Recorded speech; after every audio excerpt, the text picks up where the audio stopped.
The Read Dashboard application homepage as configured in the submission. This is the link to our privacy policy. And just as before, I can sign up and choose to sign in with Google if I select the privacy policy and terms of service. On this page, you can see the client ID is this.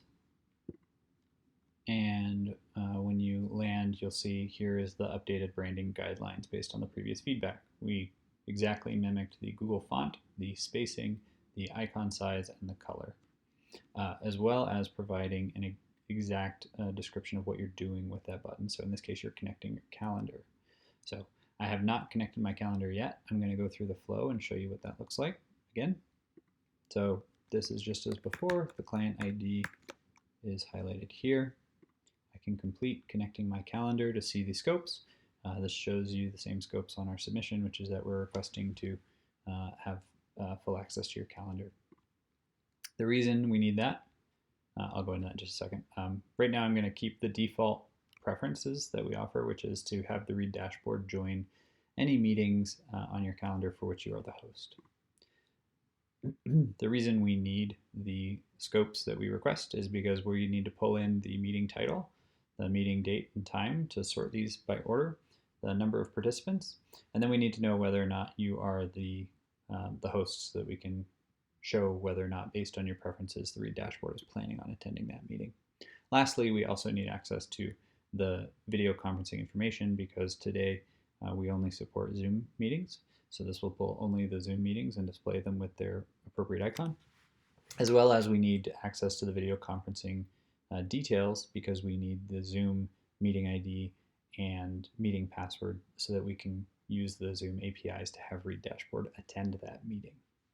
So now that I have linked my calendar, you can see I've got an example meeting coming up here in just a few minutes.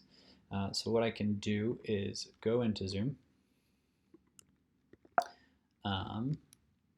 and actually it doesn't look like Zoom has refreshed.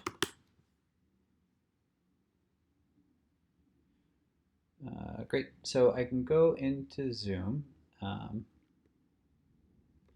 and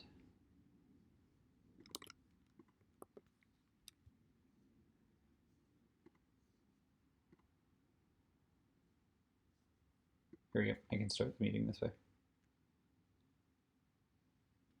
Sorry about that. So I can go into Zoom while I wait for this meeting to start. I think it's scheduled to start in just a few more minutes here.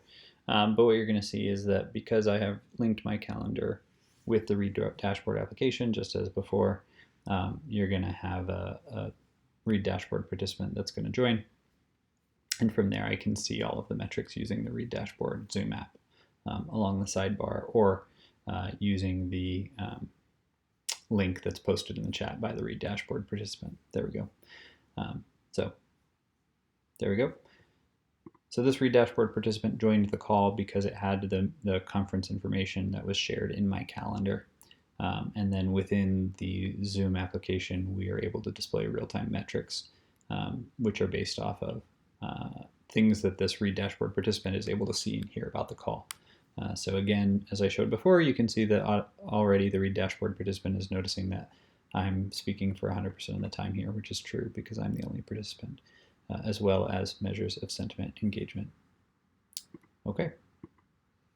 So if we did not have the calendar integration, you would not be able to have Read Dashboard automatically join your meetings. The purpose of this is to make it a frictionless experience for our shared customers who are using Read Dashboard. Thank you.